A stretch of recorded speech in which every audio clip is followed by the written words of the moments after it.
5 seconds. No, confidence motions have become such a routine that we are not, at any rate, as such, not bothered by their frequency, except that by repeated and unsuccessful use their utility will be blunted. Though we have been in full power, we have brought this country to a stage where in many states there are government of non-Congress nature, either headed by single parties or by coalitions. This in itself is proof that we do not want to cling to power, that we do not want to act undemocratically. The fact is that the Congress party allowed the constitution to work. I am saying allowed because in other countries which have a constitution there are parties which have adopted other methods and have not functioned like this. This has happened in many countries of the world and it is an aspect that we cannot ignore. There is a changed situation in India, but it is not a sudden change. We seem to think that because there was an election, a sudden change has come about. This change has been a gradual one. It has been coming about little by little, not only in every election but also between elections.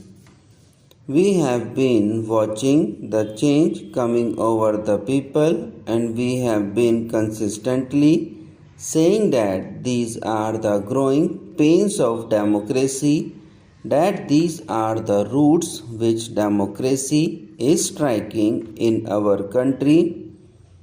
We have encouraged this and today we see entirely new situation. One of the first things that I did was to extend my hand of cooperation and friendship to the non-Congress chief ministers of certain states. I am very happy to say that they responded in a like manner and they have assured me that we can work together. It is not an easy situation because not only are the economic and the food situation difficult, but the whole complexity of this new political situation is there.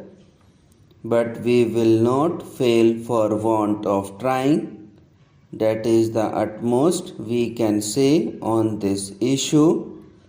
So I think it is extremely unfair of members of the opposition to pick out one instance where things have not gone smoothly.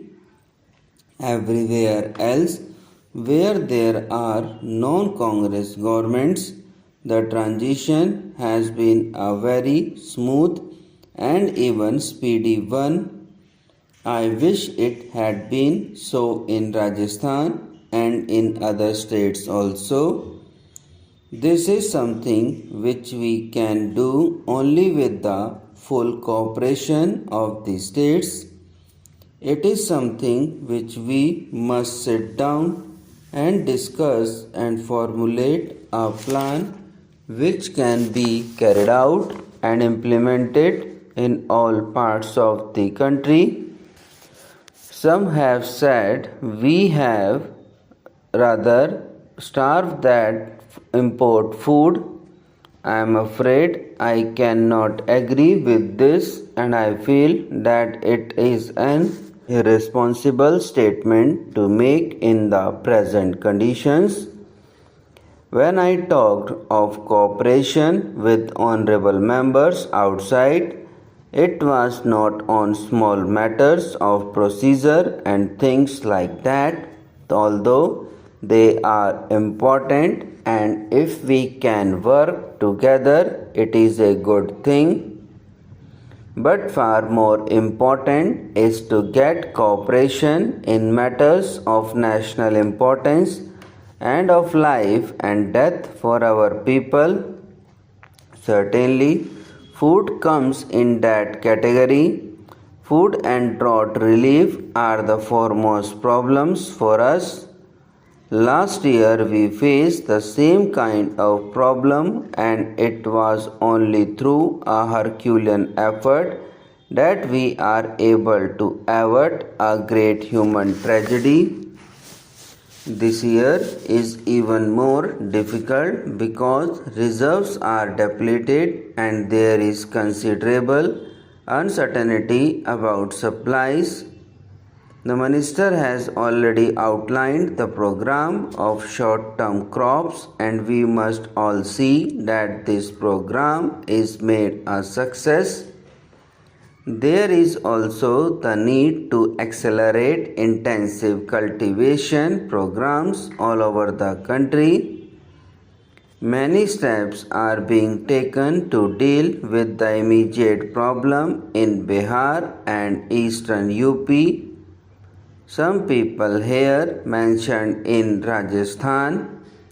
I would like to say that we have not forgotten at all that Rajasthan also faces this problem, and so do areas of the other states.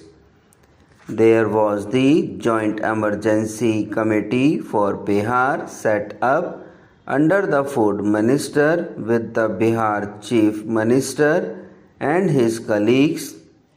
It has already met 3 times. Drinking water is an acute problem in Bihar, and schemes worth over rupees 5 crores have been sanctioned by the central government. The election have thrown up certain political challenges, but the real challenge is the economic challenge of prices and production. Many honorable members opposite have talked about the economic situation.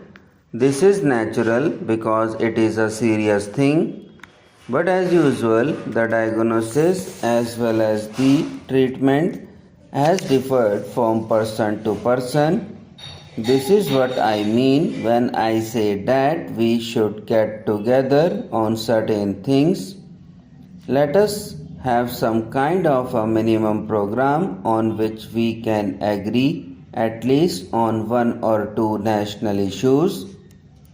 Higher production and budgetary discipline can give some respite from high price.